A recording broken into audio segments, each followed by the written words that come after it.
enjoy the working and the putting stage makeup on, and he was a guy called Bill Martin, and then he said to me, well what are you going to do, Jimmy, now the season's finished? And he said, I want to get into show business. I'm going down to London, because Clacton wasn't far from London. He said, well, what are you going to London for? And I said, well, it's not with that show. But he said, well, it's for the West End, if you're a musical, if you want to sing or dance, but you're stand-up.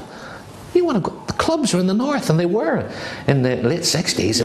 I mean, in this, how did your Christian life develop? Because it's very difficult when you're always moving, when you're always somewhere else the next day. How did that develop for you? How have you kept your faith over those years? I remember, there's been different times. I remember opening a book once by Dr. Norman Vincent Peale, right, The Power of Positive Thinking. I thought, oh, this is it, because prayer can help you, achieve and get your act together. And when the club is tough and hard, well, don't worry, because that's the time you could give up if you didn't believe you did have something there. So that was that. There was little defining moments. It wasn't a big St. Paul road to Damascus for me, but there was little times there when I was sort of tottering, giving up, and and just that little book would come there. There was another wonderful book when I was in Liverpool by another American minister, Dr. Emmett Fox, and he wrote a wonderful book called Park Through Constructive Thinking. And he said, the first chapter was just quite amazing. He said, he talked about the wonder child. First he said Isaiah, the wonder child will come, and the counsel will be upon his shoulders. Yes. So if you so he says the wonder child is actually, basically, it's like the Savior was born in a stable, and yet he grew up to save the world. So if it grows in you, even though you're a sort of a sinner or an alcoholic or somebody who's not achieving, maybe for me I wasn't as bad as them, but that can grow in you if you let it. And I just love this wonder child, and it will keep developing, and you'll get ideas. It was saying that what you need, just and I just, that was a great one that's been a massive influence. Every Christmas I take it out, because obviously Christmas, the Master Jesus was born on the Christmas, so I like to read that one there. And then there's another actual great one in between times. I was hopping back to Ireland, because you got to see and things. And I remember hopping back once, and then my brother giving me the money for the boat fare back. So I was really literally skint, Doug, Yeah. So I came back to Liverpool. I went into a little chapel, little church, and I remember just saying again, what way is the future going to go, Lord, And then within a few weeks, I went to Pontins, got a job as a blue coat, met my wife, who was a waitress, and then we fell in love, and then she got behind me, got married, and then it wasn't just, you still had to slog, but I know I had the backing behind me, the solid support, So it was, you sort of really took the time and you said, Lord, yes, come into my life, and as you talked about, you develop your life in me,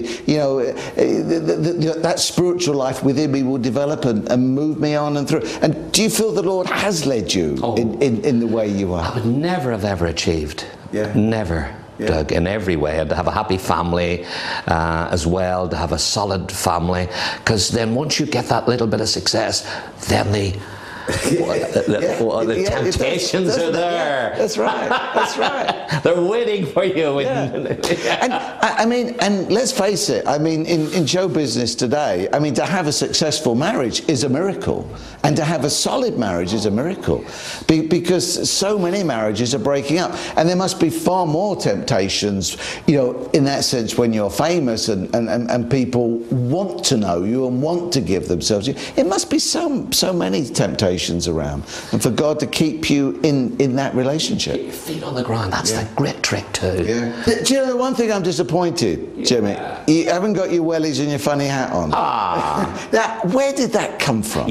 Well, I always love visual humour, and I think the idiot, in that character, and I gladly take the mantle of that. But at the 70s, when I moved from the holiday camps, I found a lot of club acts. It could be some of them a little bit tougher and things, and a lot of comics were just walking out, and some singers were singing a song and then telling a few jokes. Other comics, but the comic would look like a singer, because he'd have the bow tie and he'd have his tuxedo, and I thought, I think you've got to set your stall out. You got to look funny, and you got to come out with that jig.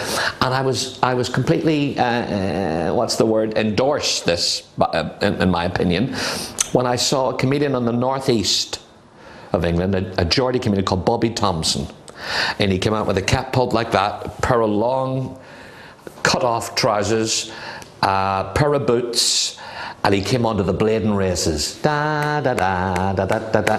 And he lifted the roof off. Now, it just wasn't a visual thing, but it was part of the whole thing, the persona. Right. He had this wonderful Geordie accent.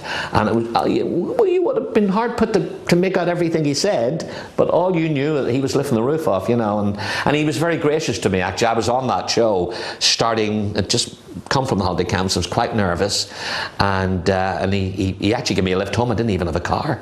And he said to me on the way home, it was like a master class. He'd go, "No, I think you want to do young Pata, son. Do young Pata." I was only 22 or something. Do young Pata. Do Pata that suits you, see? And obviously, as time moved on, I did the character type, the Irish, being the logical. Yeah. But the actual gear, so I decided to be funny, but my original funny garb was a white jacket, because Bobby and Tommy had the braces and things. So I had a tail suit cut off with the Wellingtons, and I had a white, because my first TV talent show, Search for Star, I'm in the white.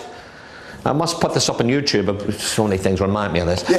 But I will. Yeah, the white. I might throw snippets of me from Genesis. Yeah. And so that was my first thing. It was only when I rode off, because after I'd done the talent show, I was forgotten, but great in a way. Thinking, oh, that was my flirtation with fame, it's all over. And I could draw my breath and relax, get back to my family. How are you doing at school and all that? It was lovely. You know, you think sometimes things are going to, but they're just exactly what was right at the time. Yeah. You take it all in. We saw that, and that was great. But I had written in the interim period off to a guy called Barney Colahan, and he was a BBC producer of a program called The Good Old Days, up in the City Varieties. Yeah, I remember it, yes. Fabulous, and he had everybody on. Yeah. Les Dawson, Frank Carson, Roy Castle. I mean, they were the comedy singers, he'd special acts. He went around Europe to see these wonderful special acts, because the City Varieties is a special intimate theatre. But Barney had a great gift in that the whole audience, the ones in camera shot, yes, not the ones behind, were all from Amdrams, choral societies, all dressed, and they were singing and laughing along, and it looked great. There's as many shots of the audience, to be honest, is the thing. And he saw my letter, and he saw me on the Search for Star, but he wasn't doing another series for another year, so that gave me, which was great, respite.